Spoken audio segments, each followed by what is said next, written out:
ஒரு காலத்தில் நீதியை நேசித்த ஒரு மன்னன் தன் குடிமக்களை தன் சொந்த குழந்தைகளைப் போல போற்றி பாதுகாத்து வந்தான். அவன் ஆழமான பக்தியும் தெய்வீக சிந்தனையும் கொண்டவனாக இருந்தான். நாள்தோறும் மிகுந்த மரியாதையுடனும் பக்தியுடனும் கடவுளை வழிபடுவதையும் அவரது நாமத்தை ஜபிப்பதையும் வழக்கமாகக் கொண்டிருந்தான். அவனது தூய்மையான பக்திக்கும் தன்னலமற்ற அன்புக்கும் மனம் மகிழ்ந்த இறைவன் ஒருநாள் அவன் முன் தோன்றினார். அரசனின் முன் பிரசன்னமான கடவுள் பேரானந்தத்துடன் அவனை நோக்கி, உனது பக்தியிலும் நீ என்மீது வைத்திருக்கும் அன்பிலும் நான் மிகவும் திருப்தியடைந்தேன். உனக்கு ஏதாவது விருப்பங்கள் இருந்தால் தயங்காமல் கேள் என்றார். தன் குடிமக்களின் நலனையே பெரிதாக மதித்த அந்த அரசன் பணிவுடன் பதிலளித்தான், தாங்கள் எனக்கு அளித்தருளிய அனைத்தும் என்னிடம் உள்ளன. தங்கள் கருணையால் இந்த ராஜ்யத்தில் எல்லாவிதமான சந்தோஷமும் அமைதியும் நிலவுகின்றன. இருப்பினும் எனக்கு ஒரே ஒரு தாழ்மையான விருப்பம் உள்ளது.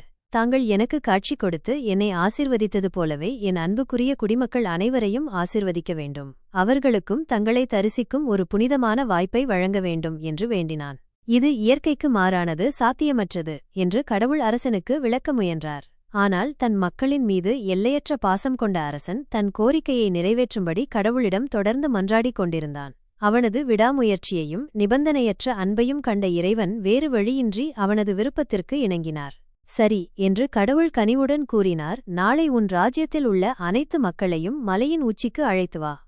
அங்கு அவர்கள் என்னை தரிசிக்கவும் நேரில் சந்திக்கவும் முடியும். இதைக் கேட்ட அரசன் எல்லையற்ற மகிழ்ச்சியில் ஆழ்ந்தான். அவன் பரவசத்துடன் கடவுளுக்கு தனது நன்றியை தெரிவித்தான். உடனே ராஜ்யம் முழுவதும் பறையறிவிக்கப்பட்டது, நாளை அனைவரும் மலையடிவாரத்தில் கூட வேண்டும்.